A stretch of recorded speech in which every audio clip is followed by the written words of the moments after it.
اعوذ باللہ من الشیطان الرجیم بسم اللہ الرحمن الرحیم۔ سورہ الکوثر یہ آج کی زیر مطالعہ چھٹی اور آخری سورہ ہے۔ یہ بھی ایک مکی سورہ ہے، نزول قرآن کے لحاظ سے 15ویں اور ترتیب کے لحاظ سے 108۔ اس کی کل 3 آیات ہیں اور قرآن کریم کی یہ سب سے چھوٹی یا مختصر سورہ ہے۔ بسم اللہ الرحمن الرحیم۔ انا اعطیناک الکوثر، بے شک ہم نے عطا کیا آپ کو خیر کثیر۔ فصلی لربک وانحر، پس اپنے رب کے ساتھ جڑے رہو اور نحر کرو۔ انا شانئک ھو الابتر، بے شک آپ کا دشمن وہی ابتر ہے۔ اعطیناک، عطا سے بنا، ہم نے آپ کو دے رکھا ہے۔ We have given you Al-Kausar, کثر سے بنا، کاف سے رے، ایک کثیر، ان abundance۔ نہر سینے کو بھی کہا جاتا ہے اور سینہ چیرنے کو بھی کہا جاتا ہے۔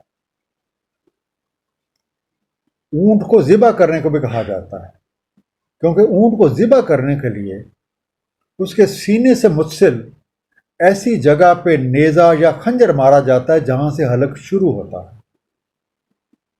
اس کے ایک اور میننگ ہے خواہشات کا کلا کما کرنا، اور اسی کا ایک اور مفہوم دسترس پیدا کرنا اور کسی بات پہ حاوی ہو جانا بھی ہے۔ شانیہ کا، شنا سے بنا، شین نون الف، تمہارا دشمن، کہتے یور اینمی۔ ابتر، بتر سے بنا، بے تیرے، اس کے لفظی معنی ایک ایسے درخت کے ہیں جس کی جڑ کٹ گئی ہے، یعنی ایک ایسا آدمی جس کی نسل کا سلسلہ منقطع ہو گیا ہو۔ اس کے مزید مفاہیم میں کسی چیز کو اس کی تکمیل سے پہلے ہی کاٹ دینا، دم کو جڑ سے کاٹ دینا جو ہے وہ بھی شامل ہے، اور انگلش میں آپ کہہ سکتے ہیں دا ون کٹ آف۔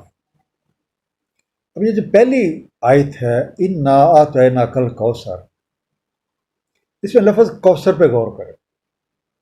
اب عربی لغت جو ہیں اس کی روح سے لفظ کوثر کسر یا کسرہ سے بنا ہے، اور اسی مناسبت سے اکثر مفسرین نے لفظ کوثر کی تشریح خیر کثیر کے طور پہ کی ہے۔ صحابی رسول حضرت عبداللہ بن عباس رضی اللہ تعالیٰ عنہ کے پاس ایک تابعی ہیں حضرت سعید بن جبیر رحمۃ اللہ علیہ، وہ حاضر ہوئے اور کہا کہ لوگ ایسا کہتے ہیں کہ کوثر جنت میں ایک نہر کا نام ہے۔ حضرت عباس رضی اللہ تعالیٰ نے فرمایا یہ خیر کثیر کی ایک قسم ہے، اور اس کا مطلب یہ ہے کہ اللہ تعالیٰ نے نبی پاک صلی اللہ علیہ وآلہ وسلم کو دونوں جہان کی اتنی بھلائیاں عطا فرمائی ہیں کہ اس کی کوئی حد ہی نہیں۔ کوثر کی کئی دیگر اہل علم حضرات نے بھی تشریح کی ہے، مثلا حضرت اکرمہ رضی اللہ تعالیٰ عنہ فرماتے ہیں کوثر سے مراد نبوت ہے۔ حضرت حسن بصری رحمۃ اللہ فرماتے ہیں کہ کوثر سے مراد قرآن کریم ہے۔ حضرت مولانا احمد رضا خان بریلوی جو ہیں وہ کہتے ہیں اے محبوب، اس آیت کے جو مفہوم جو تشریح وہ بیان کرتے ہیں، اے محبوب بے شک ہم نے تمہیں بے شمار خوبیاں عطا کی، یعنی انہوں نے کوثر کا ترجمہ بے شمار خوبیوں کا کیا ہے۔ مولانا اشرف علی تھانوی کہتے ہیں کوثر میں ہر خیر کثیر داخل ہے، اور اس خیر میں مراتب قرب اور درجات عالی سے لے کے بقائے دین اور ترقی اسلام سب کچھ شامل ہے، جو بذات خود موجب کثرت ہے۔ جناب مولانا نعیم الدین مراد آبادی نے اس کی تشریح یوں کی ہے، اللہ تعالیٰ نے نبی پاک صلی اللہ علیہ وآلہ وسلم کو فضائل کثیرہ عنایت کر کے تمام خلق پہ افضل کیا ہے۔ حسن ظاہر، حسن باطن، نسب عالی، نبوت، کتاب و حکمت، شفاعت، حوض، کثرت فتوح، نعمتیں اور ایسی چیزیں جن کی کوئی حد ہی نہیں، یہ سب کچھ کوثر میں شامل ہے۔ جناب مولانا مودودی فرماتے ہیں کہ کوثر سے مراد دنیا اور آخرت کی بے شمار بلائیاں ہیں۔ اگر آپ غور کریں ان تمام بزرگوں کے جو بیانات ہیں ان میں قدر مشترک جو ہے وہ کیا ہے؟ خیر کثیر، اور یہی اس لفظ کا اپنا ایک لٹرل میننگ ہے۔ پر جب اس پہ آپ غور کرتے ہیں تو خیر کثیر میں بے شمار ایک لطیف سے اشارے جو ہیں وہ بھی چھپے ہوئے ہیں۔ مثلا سورہ الانبیاء آیت نمبر 107، اور ہم نے آپ کو عالمین کے لیے رحمت بنا کے بھیجا ہے۔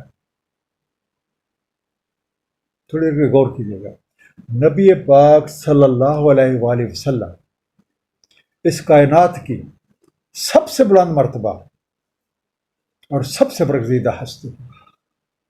نظام تکوین میں اللہ کے بندے کام کرتے ہیں، ان بندوں کی معاونت فرشتے کرتے ہیں۔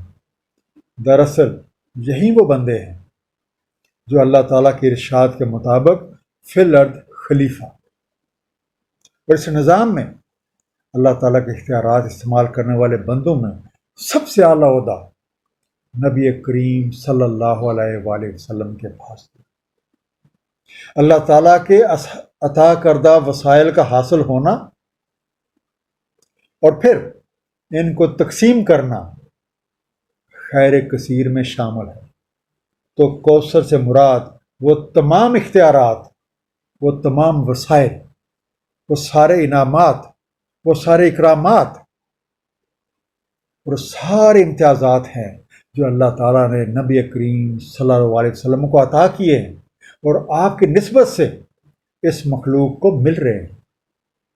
اور اسی حیثیت کی بنیاد پہ نبی پاک صلی اللہ علیہ وسلم کو باعث تخلیق کائنات بھی کہا جاتا ہے۔ سرکار کے پاس وسائل کو تقسیم کرنے کا اختیار ہے، اور اسی اعزاز کی طرف اللہ تعالیٰ جب اشارہ کرتے ہیں تو فرماتے ہیں انا اعطیناک کل کوثر، ہم نے آپ کو کوثر عطا فرما دیا۔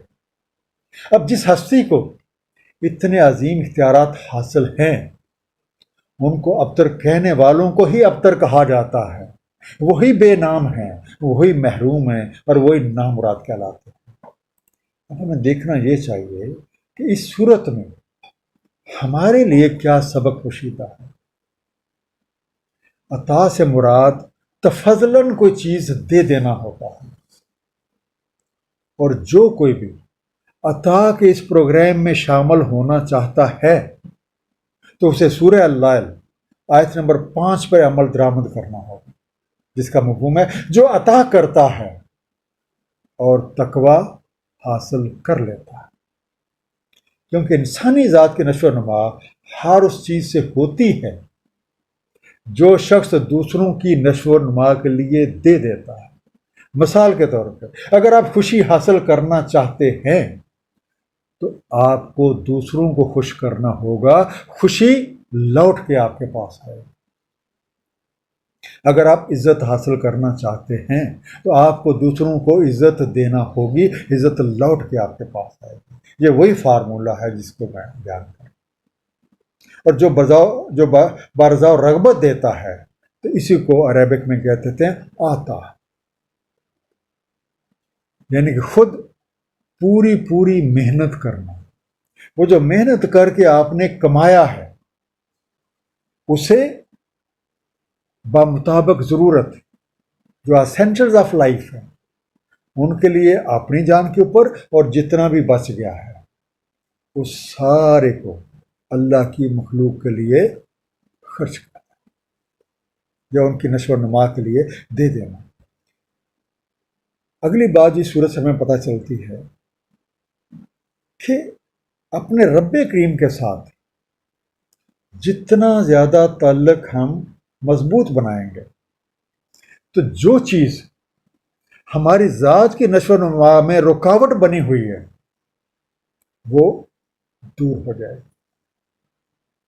نظام ربویت کا جو حصہ بننا ہے، اللہ کریم کے ساتھ جو تعلق مضبوط بنانا ہے، اس کا سب سے آسان طریقہ اور دعویٰ ایمان کا جو عملی ثبوت ہے وہ ربوبیت کے پروگرام میں شامل ہونا ہے۔ اور جو لوگ اس چیز کی اور اس طرح کی مخالفت کریں گے ان کا نام و نشان مٹ جائے گا، کیونکہ یہی وہ نظام ہے جو خیر کثیر کا باعث بنتا ہے اور آگے بڑھتا رہتا ہے۔ صدق اللہ العلی العظیم، صلی اللہ تعالی علی حبیبہ محمد و آلہ وسلم۔